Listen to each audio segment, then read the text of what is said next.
Okay, so we're going to mix a bit of this Lupin, and I'm going to start with alizarin crimson and blue and add a white. And I'm looking for that right temperature. In the sunlight, they're a little redder in tone than they are in shadow. And it's a pretty rich color. So I want to keep my palette clean, the paint clean.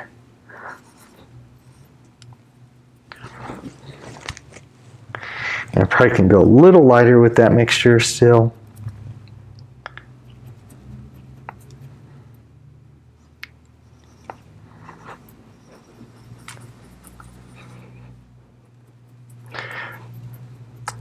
What I'm trying to do here is, if you look at the palette, is I'm trying to vary the value steps as I mix. As I mix white paint, I want to preserve the darker value and get into the lighter value too, but you can almost see subtle little value changes there, because I may want a little bit of each one of those values.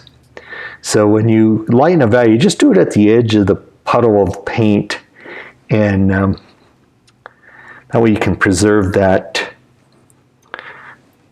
particular value. Might come in handy later.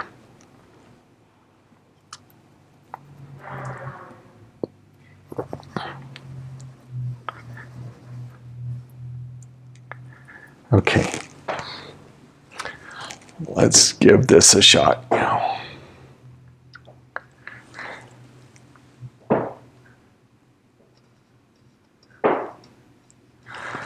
Start with generalities in the painting, you know, the general idea of the wildflower.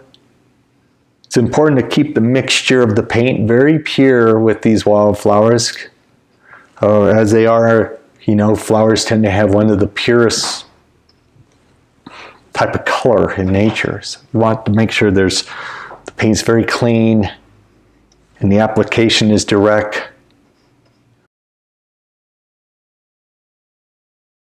Now, Lupin have these sort of upright shapes, so I want to emulate some of that with the mark making.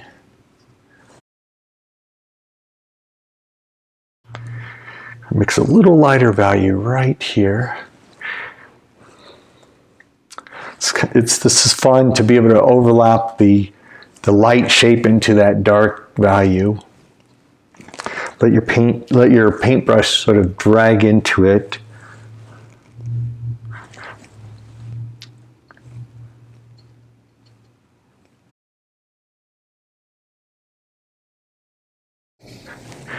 And as you go away from the center of interest, you can simplify that Lupin shape by just grouping it.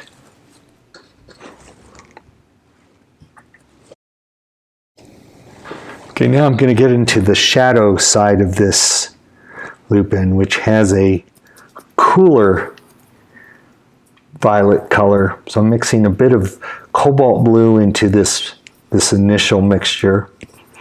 Just trying to cool that off just a bit. Remember, these are in shadow, so they can stay relatively cool.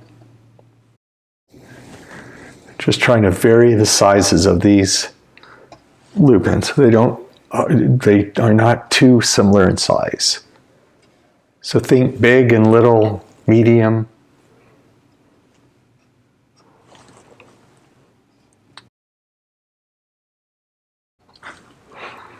And sometimes there'll be a little bit of a shadow side to the sunlit Lupin.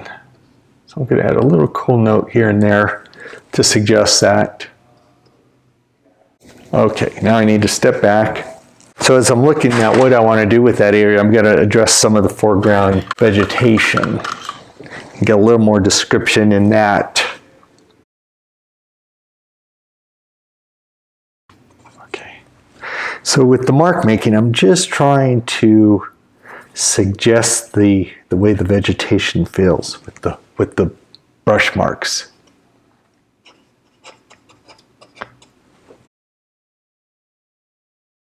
If they feel like they're marks that are, kind of more vertical marks, I try to do more of those, vary it somewhat.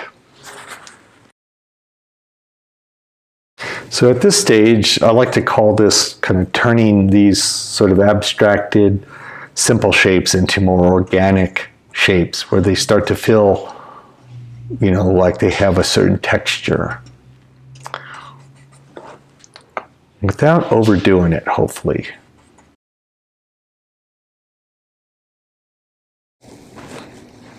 Okay, just trying to add some texture. Squint my eyes at that.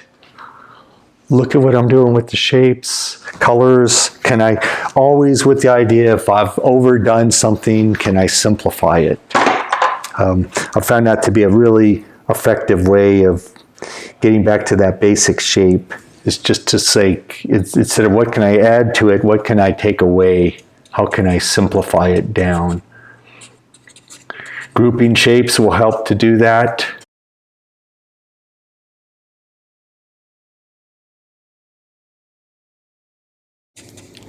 So I'm going back to the idea of adding the dark base of this vegetation. I found it very helpful when an area seems to lose a bit of what I would call a descriptive quality, is to go in and restate it again. Get back to that descriptive quality. And I've found sometimes we lose it again in the painting process. Just go back in and restate it again. I just find once it gets back to having little areas that feel more described, it tends to solve a lot of other problems in the painting. So it helps us to kind of find areas that we can give a bit more description to while we're trying to still remain somewhat abstract in areas.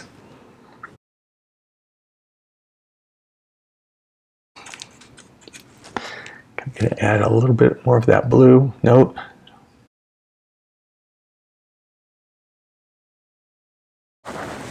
Let's step back a bit, take a look at it, squint our eyes down.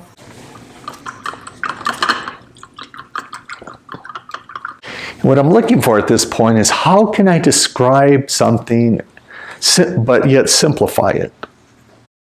I'm going to increase the chroma here. Maybe soften some of these, group them up a bit so they don't seem so individual. I always think flowers tend to grow in nice groupings of shapes, and so we want to find a way to group those shapes whenever possible and connect them.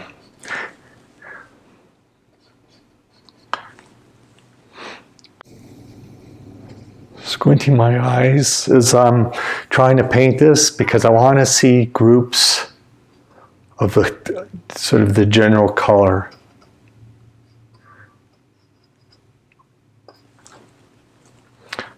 Of these lupin. I don't want to get too enamored with just individual little flowers, but try to see that as a whole group. Okay, let's add a little bit more of this more vibrant sort of bluish purple in areas. Okay, so I want to step back now and just take a critical look at it from a little distance and kind of think about what I want my next step, my next plan of attack. There's a lot of hard edges going on right now, so I want to address the edge quality and soften some things. The idea again is to define this area of the painting.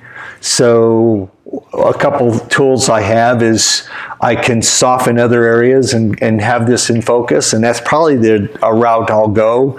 I'll increase my contrast, more color variety in this area. So my first step is I'm going to go in here and just start to soften some of the shapes here, just to kind of take the eye away from being too focused on a certain area.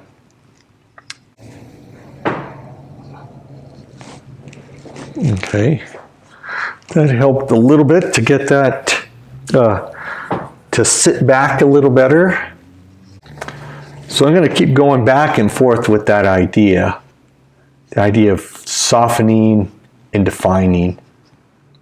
And then get into a little bit of describing too. I took a minute to kind of take a closer look at my reference material and get a sense of what the vegetation's made of and how the anatomy of the vegetation's working. So it allowed me an opportunity to kind of get a better image in my mind of what the shapes would be like. So I noticed they were sort of these rounded, almost bush-like shapes with flowers kind of growing up on the outer edges of it. So I want to sort of suggest that idea in a few of them. I just need to pick a few to describe, and that will be enough. Don't want to over describe each one. Just pick a few to do the work.